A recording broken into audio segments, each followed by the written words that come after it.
digital. Muchísimas gracias a todos. Muchísimas gracias al gobierno vasco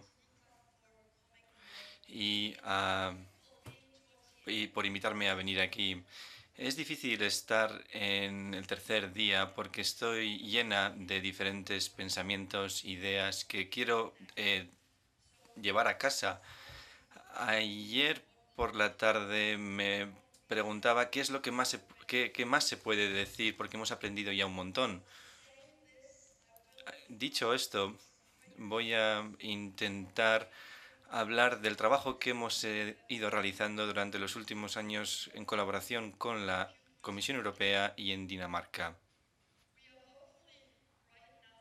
En estos momentos nos encontramos en un momento en que la crisis parece que llega a su fin, pero ha tenido mucho impacto en temas del crecimiento de las desigualdades. Vemos tasas de desempleo y subempleo muy altas en todo el mundo. Tengo datos de Estados Unidos y vemos que hay cada vez más personas que son, que hacen autoempleo o son autónomos no por deseo sino por necesidad. La economía ha ido remontando en Dinamarca y ahora estamos volviendo un poco lo que era antes. Pero viendo los estudios que hemos realizado, pero no va a ser lo que era antes. Muchas cosas han cambiado después de la crisis. Igual es tiempo para pensar en nuestros sistemas de EFP. Voy a contarles de dónde vengo. Trabajo en un centro, soy el director de Centro de Análisis de Política en el Instituto de Centros Tecnológicos. Se fundó hace 100 años y la idea era dar apoyo en la difusión de tecnología a las pymes y para dar apoyo a las pymes en lo que se refería en permitir un marco de trabajo que pudiera permitir un crecimiento a largo plazo y prosperidad a estas empresas. Mi centro es un poco diferente al resto del instituto porque nos centramos en tecnología tanto en los sectores tradicionales de la industria como construcción y textil, pero también nos centramos en nuevas áreas como farmacéuticas, eh, termoplásticos, nuevas formas de crear piezas con plástico. Es decir, cubrimos lo tradicional y lo moderno. Y personalmente estoy comprometida con trabajo que se ha iniciado en Europa y damos apoyo en la revisión de los sistemas de FP en diferentes países. En estos momentos tengo un colega en Malta en el inicio de estos proyectos. Hay muchos trabajos que está realizando a nivel europeo y muchas oportunidades de aprender de los unos de los otros. Ahora voy a hablar un poco del trasfondo. Hemos trabajado mucho en las cadenas de valor global y cómo las pymes se posicionan dentro de estas cadenas de valor. Lo que vemos en este momento es que las multinacionales, las grandes empresas, centran sus subproveedores y afectan tanto a la fabricación como a los servicios. Las empresas elegidas es una gran oportunidad para mejorar y para formar parte del desarrollo y para introducirse en nuevos mercados. Sin embargo, para aquellos que no se encuentran en esa posición, es harina de otro costal. Acabamos de terminar la revisión de estado de la industria de la fabricación en la Unión Europea y el Parlamento Europeo. Luego hemos hecho un estudio en Dinamarca observando las diferentes iniciativas que tienen por objetivo dar apoyo a las empresas en sus esfuerzos de crecimiento. Esto ha dado lugar a un elemento muy interesante que está dentro de nuestro programa de crecimiento y que por primera vez en Dinamarca puedo decir que nos vamos a dirigir a empresas que ya tienen fortalezas para decir, mira, si les estimulamos aún más, entonces estas empresas pueden remontar y pueden crear empleo para la economía. Porque si no se crea empleo, no tendremos demanda. Estamos trabajando a nivel operativo y a nivel estratégico. Y viendo las competencias las partes de las competencias es una parte muy importante.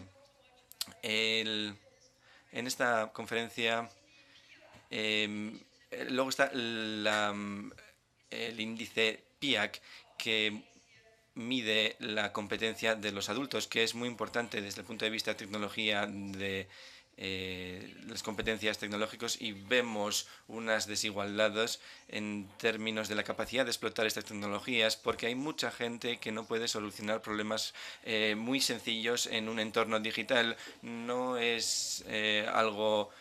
se trata de alfabetización, pero a nivel más alto. Por último, ha habido bastante trabajo a nivel de la Comisión Europea en la excelencia en EFP e innovación, y de esto volveré a hablar un poquito más tarde. El Banco Central Europeo ha lanzado un estudio sobre los desafíos más importantes. Y en cuanto a las pymes, uno de los problemas más importantes es la falta de financiación y el desarrollo de capital. En todos los países europeos, las pymes suponen el gran desafío, y es una falta de demanda por parte de los clientes. Se han saturado los mercados, donde se necesitan menos recursos humanos para fabricar una pieza. Las grandes empresas se han orientado a otro tipo de tendencias. Entonces, ¿cómo las empresas, las pequeñas empresas, pueden empezar a abordar o a dirigirse a mercados emergentes, por ejemplo en África, donde no tienen que sacar una funcionalidad de un producto? ¿Y cómo van a entender cómo afrontarse a esos mercados y cómo transformarlo en otros productos que son sostenibles, porque se puede mantener de forma sostenible? Y eso es porque hay una base de competencias que se puede utilizar.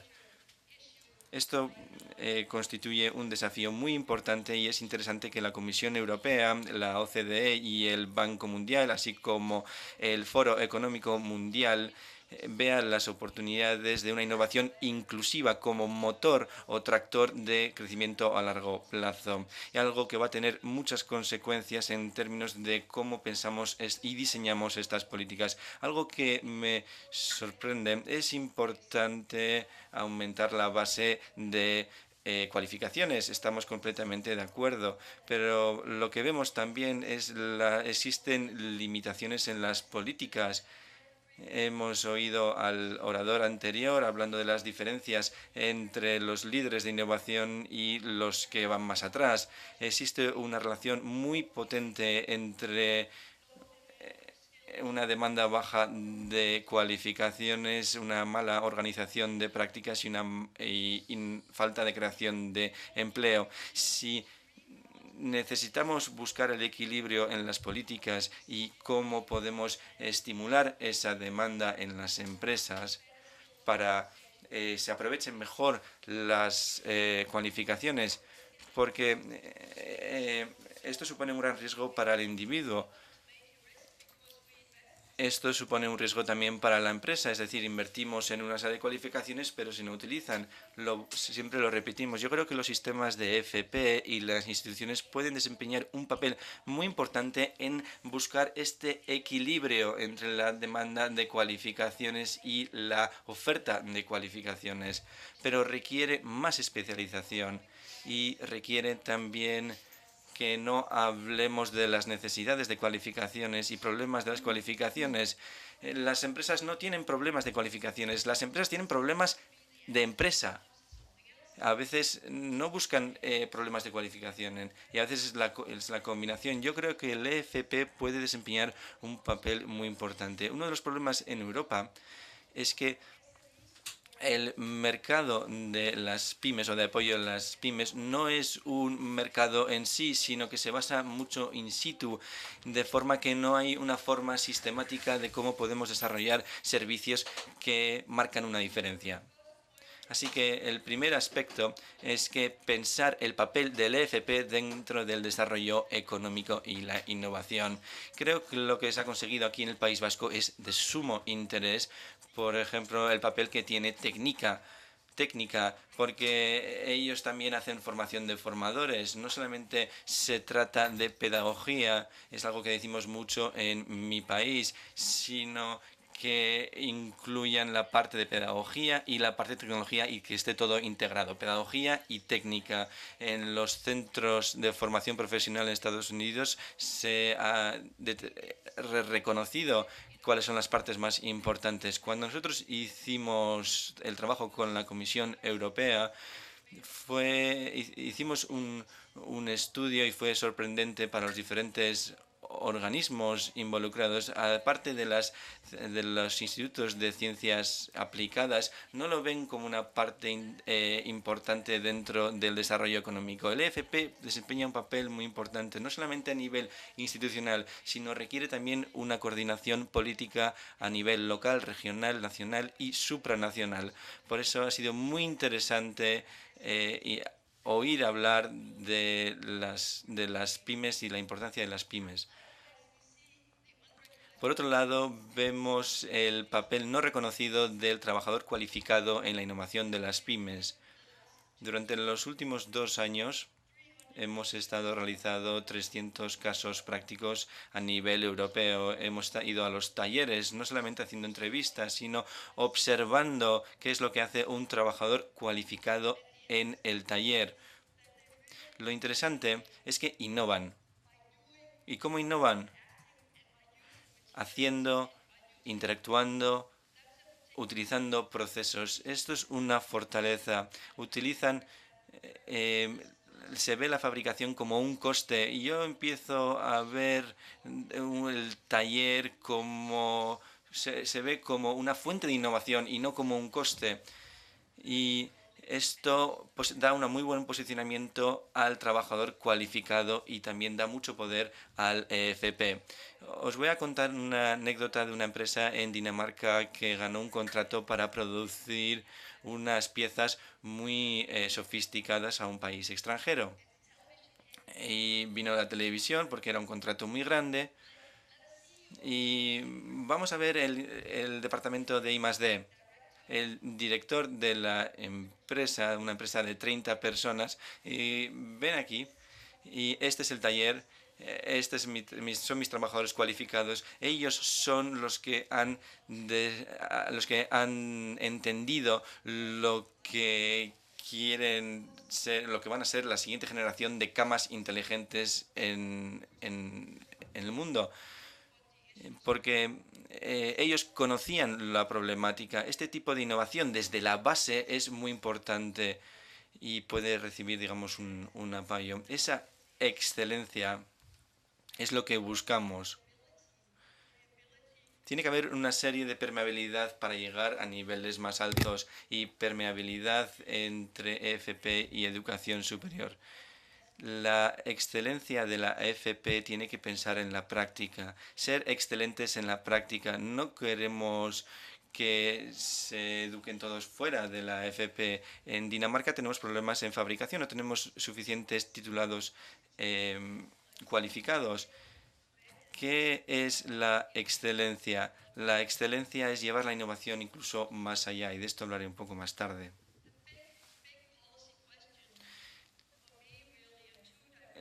La política tiene dos partes y las dos direcciones. Por un lado es la absorción de nuevas tecnologías, lo que da lugar a una mayor estandarización y una modularización hasta un punto en que hasta aumentar la eficiencia, perdón, lo que se llama el taylorismo digital, es decir, trabajos muy definidos, empresas muy eficientes que pueden competir a nivel global. Por otro lado, también hemos realizado estudios en Dinamarca, ya que se ha puesto mucho interés en el fenómeno alemán.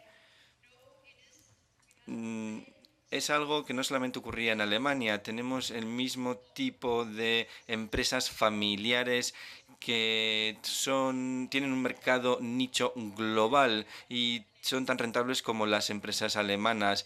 La fuerza es los trabajadores de taller, de base, y ver el taller como un lugar de innovación. Y esto lo encontramos también en servicios o también en la salud pública. Se trata de volver a pensar el papel que desempeña el trabajador de base. Las políticas de cualificaciones eficientes. Tenemos que abordar cómo se aprovechan estas cualificaciones. En, en Australia se hacía networking entre empresas y los líderes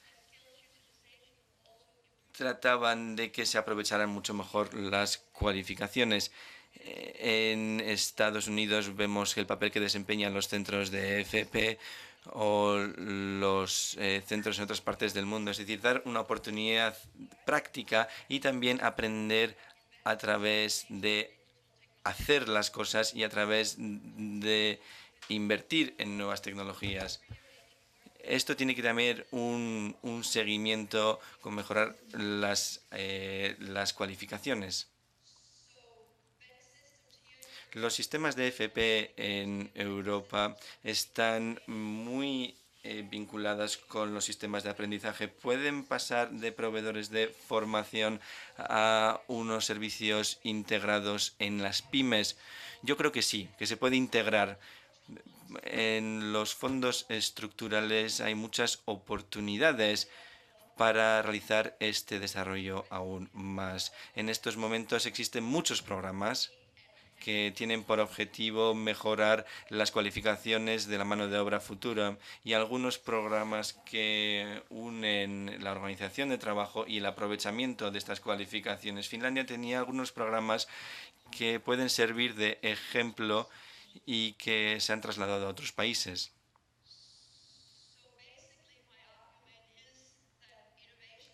La innovación consiste en orquestar procesos de aprendizaje. Es hacer pero pensando. Hacer es unir la cabeza con las manos. Y se trata de conseguir la innovación pero en primera línea. Se ha invertido mucho en Europa y el objetivo de 2020 nos damos cuenta de que hemos invertido mucho en I+D, pero no hemos aprovechado lo suficiente en términos de mejorar la innovación. Vemos otros modelos que discurren paralelos, una innovación basada en los empleados, por ejemplo, o el usuario. Y esto lo hacen empleados que tienen tiempo para pensar, que colaboran y empleados que pueden innovar. Las empresas en Europa y en el mundo han pasado por procesos de cambio muy importantes y esto es un momento para aprender de las experiencias, un tiempo que es muy limitado. Existe un nuevo desafío para los sistemas de FP, cómo ellos en un sistema dual pueden crear esa unión entre el puesto de trabajo y, y los estudios. Es una base para la reflexión. ¿Cómo podemos unir la reflexión con la práctica? He hablado un poco de PIAC, del índice de la OCDE. El estudio de la OCDE en Dinamarca muestra que hay 1 millón de daneses entre 16 y 65 años que no pueden resolver problemas básicos en un entorno de las TIC. Esto es un número muy alto para una población de 5,5 millones de habitantes. Los talleres tienen muchas tecnologías ¿Y cómo vamos a integrar esta forma de alfabetización que se requiere a la hora de trabajar en el taller para trabajar de forma efectiva e innovadora con las tecnologías? ¿Cómo vamos a integrar todo esto en el taller? Cuando visitamos los distintos centros aquí en el País Vasco, hemos visto en el que había una interfaz directa entre las máquinas y los materiales. Ahora la interfaz es un ordenador, es una PLC. Y hay unos requisitos muy altos para navegar por esos ordenadores en ese contexto y no ayuda a tener lecciones de ordenador y no ayuda a tener cursos de alfabetización. Tiene que ser integrado dentro de este entorno de trabajo, este aprendizaje. Dentro de nuestra pedagogía nos podemos acercar más a esa dirección. Si en estos sistemas duales eh, podemos emular mejor los entornos de trabajo para tener para desarrollar estas capacidades. Yo creo que sí, pero tenemos que volver a pensar en el sistema, volver a aprender y volver a enseñar. Hace unos años se hizo un estudio comparativo entre Estados Unidos y Europa. Sorprendió que se hablaban de las cualificaciones blandas, por decirlo así, y la importante que eran para manejarse en un entorno.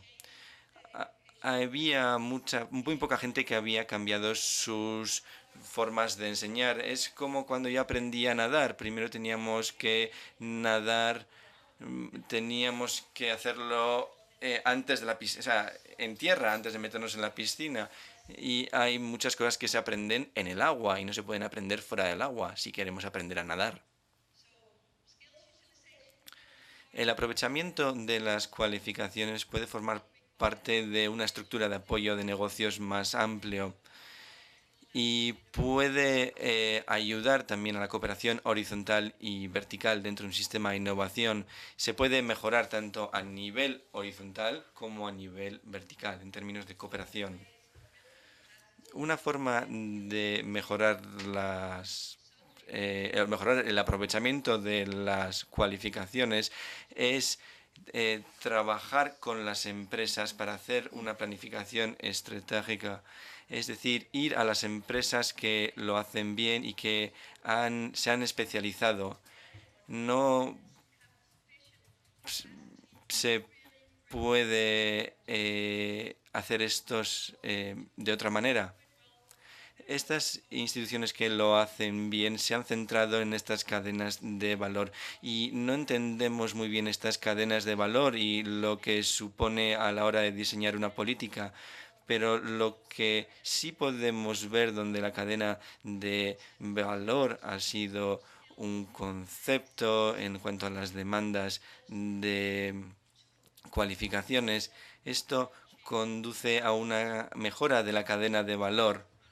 En Estados Unidos se han realizado trabajos muy interesantes sobre la cadena de valor. Aprendizaje en el puesto de trabajo y aprendizajes. He estado eh, hace muchos años en la FP y el idioma de competencias y de aprendizajes ha liderado el tema de la FP. Se trata de saber quién hace qué cuando se habla de los resultados de aprendizaje y las competencias en lugar de tener en cuenta el currículum.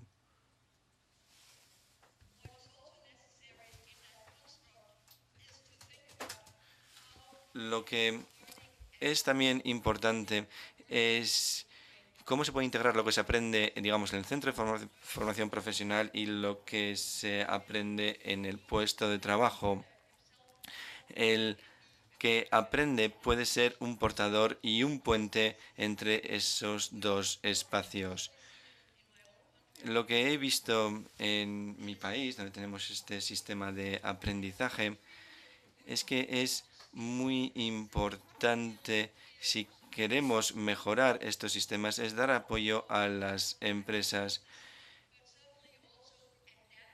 Se trata también de saber cuándo están en las empresas, cuándo están en el centro, para asegurarnos de que al aprendiz tiene este papel dual.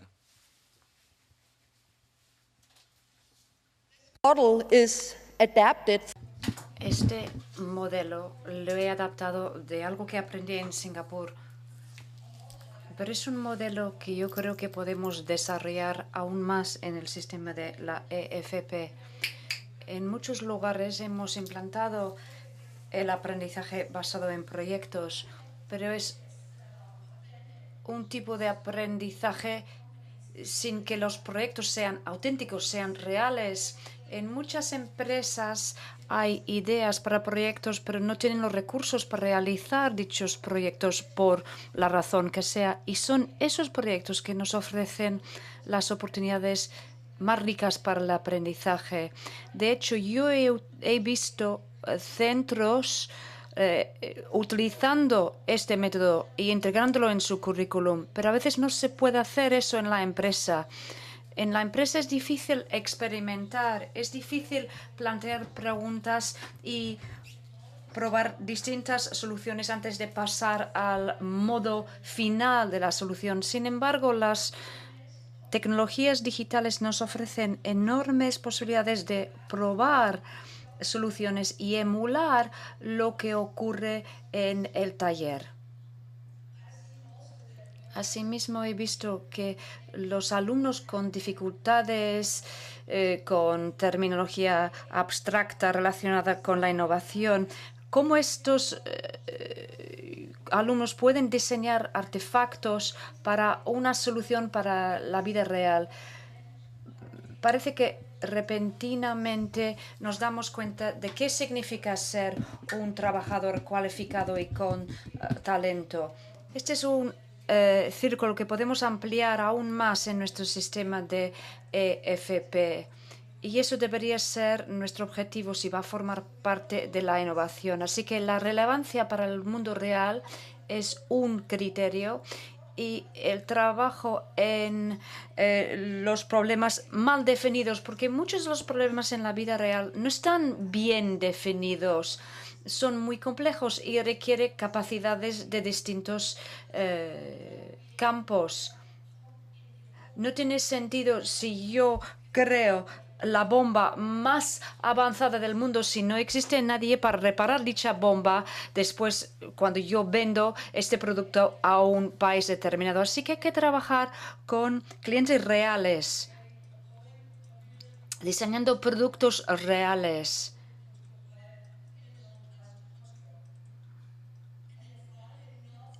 Finalmente, no deberíamos olvidar el papel que tienen los recursos digitales. Para los que no son de Europa, merece la pena subrayar la comunicación inicial de nuestro representante de la Comisión Europea. Estamos ahora más abiertos a la educación, a la enseñanza. Hay que abrirse a la manera de pensar y en estos nuevos entornos de aprendizaje. Esto es el aspecto que podría tener la EFP en el siglo XXI. Alumnos que trabajan en distintos países gracias al programa Erasmus+, abordando desafíos reales en distintos campos que podrían ser, por ejemplo, la producción de alimentos de manera sostenible en distintos campos, en distintos sectores, utilizando redes externas y distintos materiales para crear artículos, artefactos y productos que realmente funcionan. y además una especie de innovación inclusiva que ayuda a las empresas de actuar de una manera más global. Espero y creo que sea posible y realmente creo que tenemos que seguir este camino